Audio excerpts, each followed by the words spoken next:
कूजन्तं राम रामेति मधुरं मधुराक्षरम् आरुह्य कविताशाखां वन्दे वाल्मीकि कोकिलम्।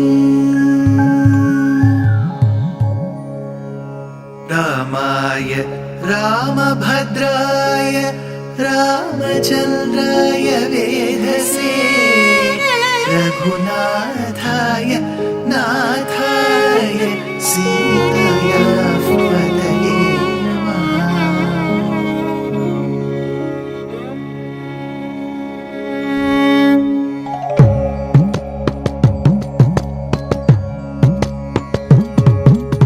जयत्याश्रितसन्त्रास ध्वान्तविध्वंसनोदयः प्रभावान् सीतया देव्या परमव्योमभास्करः परमव्योमभास्करः।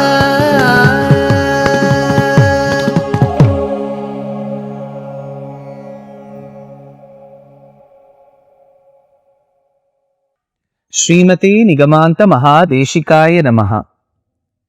Rama, Sita and Lakshmana were stationed in this hermitage by the banks of river Godavari.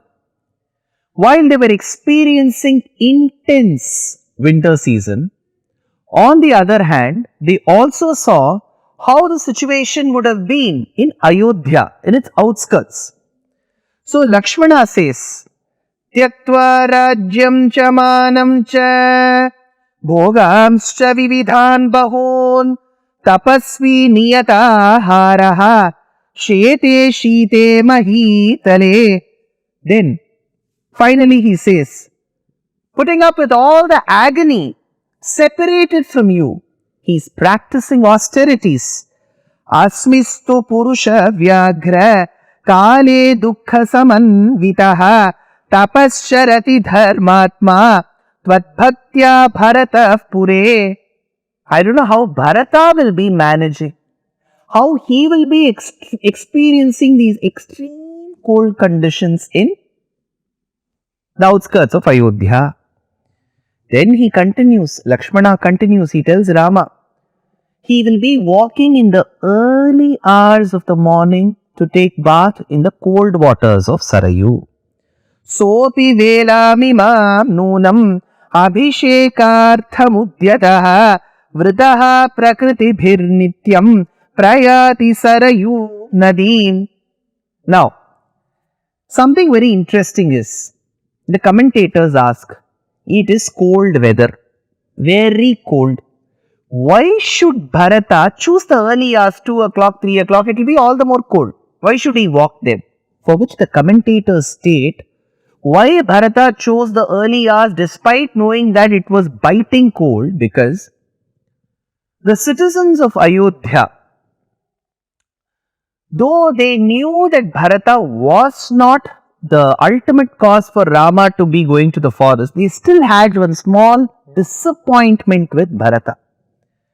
So, the treatment to Bharata from the citizens of Ayodhya was not very cordial in the 14 years.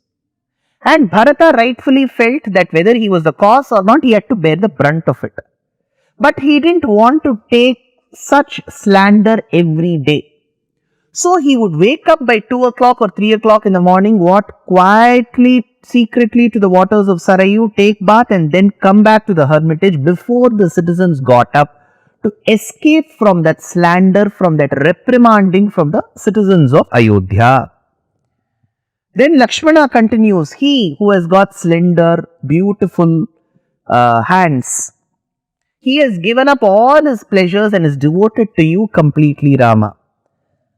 Padmapatre kshanashyamaha shriman nirudaro mahan dharmajnaha satyavadi cha hrinivesho jitendriyaha priyabhibhashi madhuri dirgha bahur arindama santyajya vividhan saukhyan arya sarvatmanashritaha.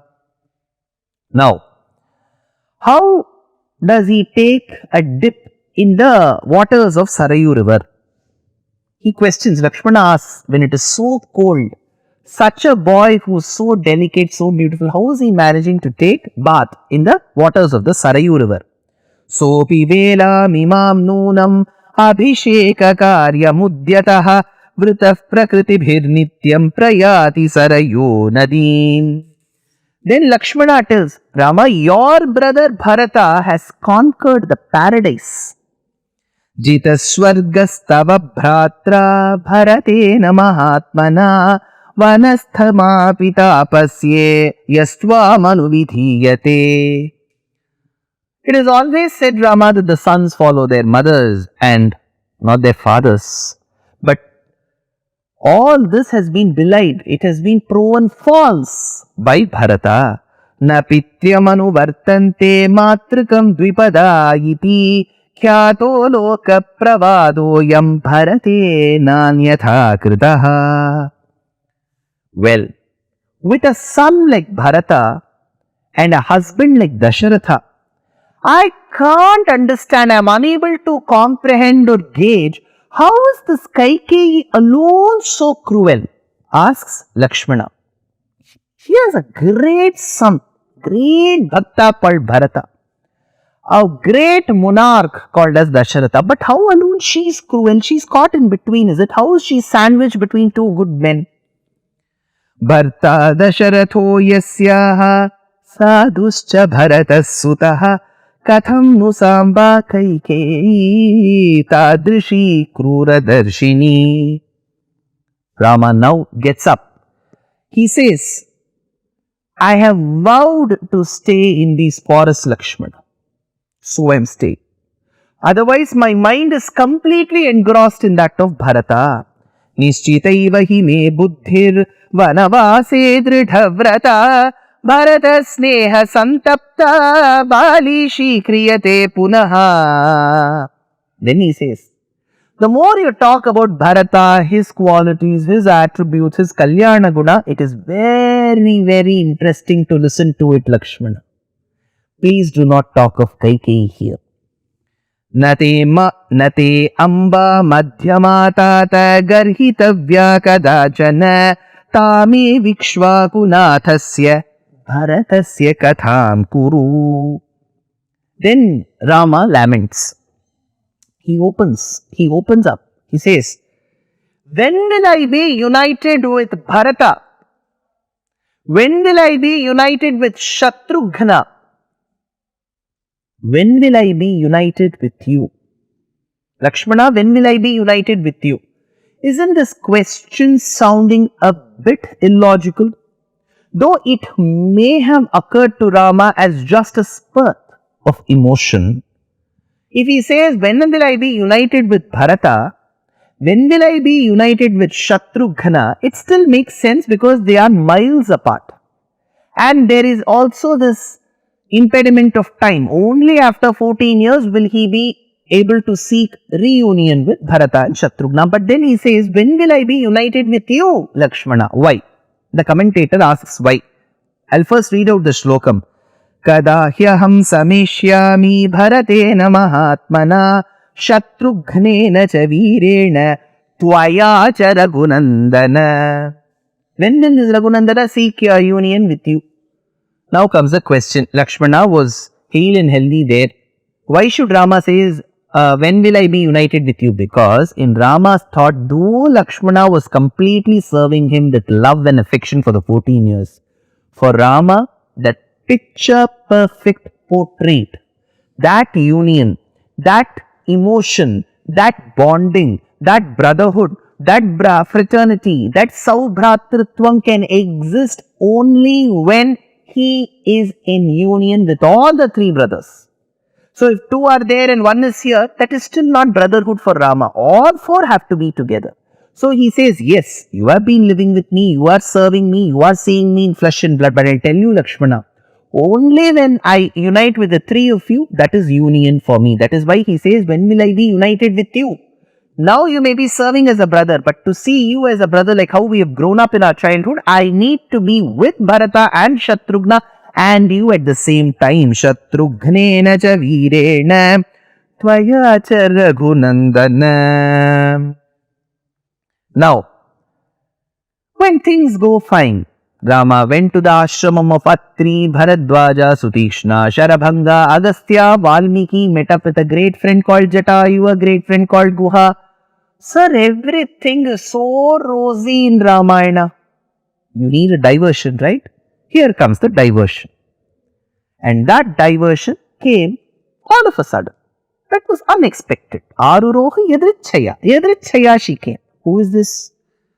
Satu Shurpanakha nama dashagrivasya rakshasaha bhagini ramamasadya dadarsha tridashopamam. She is the sister to the tyrant king called as Ravana. Satu Shurpanakha nama. Her name was Shurpanakha. Dashagrivasya rakshasaha. The sister to the tyrant king of Lanka called as Ravana. Now, as she walks, Valmiki gets an absolutely beautiful situation to make an apt comparison between Rama and Shurpanakha. Sumukham durmukhi Ramam vrittamadhyam mahodari. Sumukham, look at his face, so charming. It gives you the rays of a fully risen moon. A Paurnima. During the Paurnima, the moon exists. He is Ramachandra. Sumukham. Look at her, you will get shocked. Durmukhi. Vrittamadhyam Mahodari. Vrittamadhyam. Rama's hip had to be searched. People used to hunt. Sir, I can find everything of Rama but his hip, because his hip was so thin. How was she? Her hip was the only visible part in the body. Mahodari. Vishalaksham. His eyes resembled the petals of a newly blossomed lotus that blossom when they receive the rays of the rising sun. And how was she? Virupakshi. Not those eyes that you would like to look at. Sukesham. His hair was effervescent, curly, in locks and tresses, and they used to just come over his shoulders. And how was she? Tamramurdhaja. She had red streaks over her hair. Priyarupam. Very handsome. He was. Virupasa. Can't do body shaming, but still it is not some form that you would love to see time and again. Sa Suswaram. When he speaks, Sudha. Honey used to flow. Bhairavasvana. That baritone that you can't hear. Tarunam. Young. Daruna. Very old. Vriddha. Dakshinam Vamabhashini. He was the one who used to speak only parliamentary words. Vamabhashini. When she opened her mouth, only unparliamentary words will come. Nyaya Vrittam. He will always follow the rules. Sudurvritta. He does not know even the spelling of the word rule. Priyam Apriya Darshana. See, Valmiki just paints a comparison. Here is Rama, here is Shurpanakha. Here are the traits, here are the traits. Sumukham Durmukhi Ramam Vrittamadhyam Mahodari. Vishalaksham Virupakshi Sukesham Tamramurdhaja. Priyarupam Virupasa Suswaram Bhairavasvana. Tarunam Daruna Vriddha Dakshinam Vamabhashini. Nyayavrittam Sudurvritta Priyam Apriyadarshana, says Valmiki in this comparison. She came with a vengeance in her heart, says the Tamil poet Kamban. Neelabamani nira niruttar vendanai moolana sampera mudikkum muiminal மேலைநாள் உயிரோடும் பிறந்து தான் விளைக்காலம் ஒருத்து உடன் உரை கடியனோய் அந்நாள். She came with a vengeance. What was that vengeance? Whom did she want to be avengeful to? Answers to this question of this vendetta, vengeance, in the next episode. Dear Astika reader, I am happy to be authoring a 2-part book on the Ramayana in English. The first part is slated for release in the year 2024. The book aims to recreate and retell the Ramayana of Valmiki, conforming to the ancient commentaries and other allied literature. To receive notifications of the book release, kindly register with www.deshikadaya.org/books. నమస్కారం.